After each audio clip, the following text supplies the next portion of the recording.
د المطففین مبارکه سوره چې د قرآن عظیم الشان 83 سوره ده په مکې معظمه کې را نازله شوې ده. 14 مبارک آیاتونه لري. تلاوت او پښتو ترجمه یې له لومړي آیت څخه اورئ.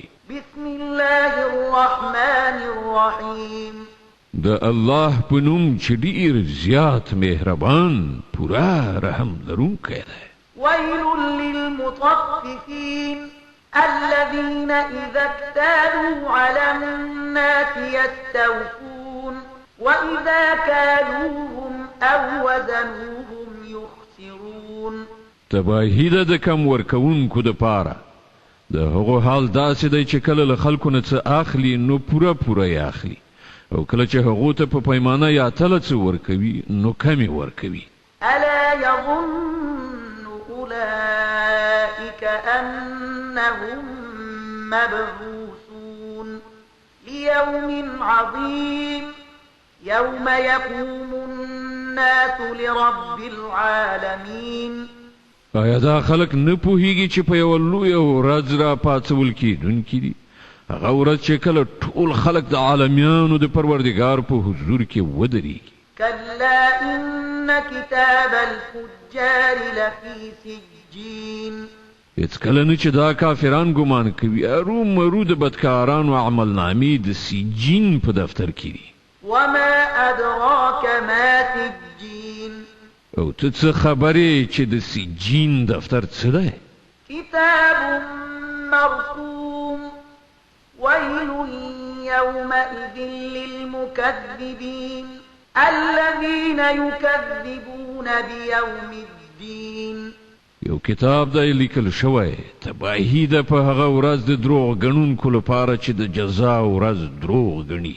وما يكذب به إلا كل معتد أثيم إذا تتلى عليه آياتنا قال أساطير الأولين.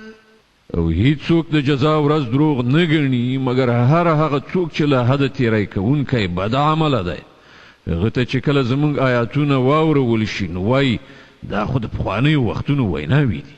كلا بل ران على قلوبهم ما كانوا يكسبون. هیڅکله نه چې دا کافران فکر کوي، بلکې حقیقت دا دی چې د دې خلکو زړونه د دوی د بدو عملونو زنګ وهلي دي. كلا إنهم عن ربهم يومئذ لمحجوبون ثم إنهم لصالوا الجحيم ثم يقال هذا الذي كنتم به تكذبون. هیڅکله نه چې دغه کافران فکر کوي ارومرو به په هغه ورځ دوی د خپل پروردګار له لیدو څخه بې برخې وي. بیا به دوی په دوزخ کې واچول شي.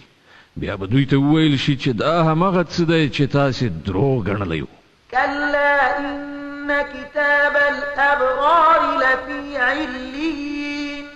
هیڅکله نه چې دغه کافران فکر کوي ارومرو د نیکانو عملنامه په علیین یعنی د لوړ مقام خلکو په دفتر کې ده. وما أدراك ما عليون.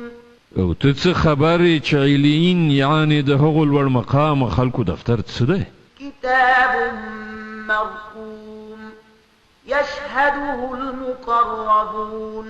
یو لیکلی کتاب دی چې مقربې پرښتې د هغه ساتنه کوي. إن الأبرار لفي نعيم على الأرائك ينظرون تعرف في وجوههم نضرة النعيم. ارومرو به نیکان په زیاتو خوندونو کې وي، د عزت په هسکو تختونو ناست ننداره کوونکي به وي.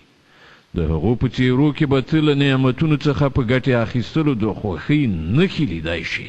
يسقون من رحيق مختوم ختامه مسك وفي ذلك فليتنافس المتنافسون. په هغو به سرپټي خالص شراب څښل کیږي چې د مشکو مهر به پرې لګېدلی وي. څوک چې د نورو نه میدان ګټل غواړي د دې شي د ګټلو په مسابقه کې د هڅه وکړي. ومزاجه من تسنیم عينا يشرب بها المقربون. په دې شرابو کې تسنیم ګډوي، دا یو چینی ده چې د هغې له اوبو سره مقرب خلک شراب څښي.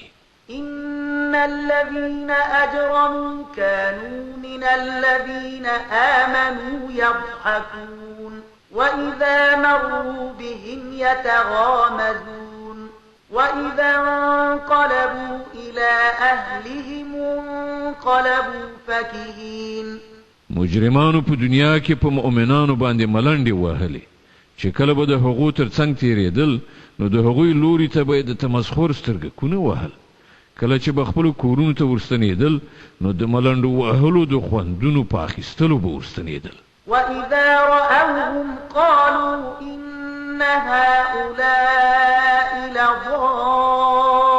لضالون وما أرسلوا عليهم حافظين. او کله چې به مسلمانان لیدل نو ویل به دا لار ورکي سرګردان خلک دي، په داسې حال کې چې دوی د هغو څارونکي نه و لیږل شوي. فاليوم الذين آمنوا من الكفار يضحكون على الأرائك ينظرون. نن خو مؤمنان پر کفارو خندا کوي، په تختونو ناس د هغو د حالت ننداره کوي. هل ثوب الكفار ما كانوا يفعلون. ورکړه شوه کافرانو ته د هغو د حرکتونو جزا چې هغو کول.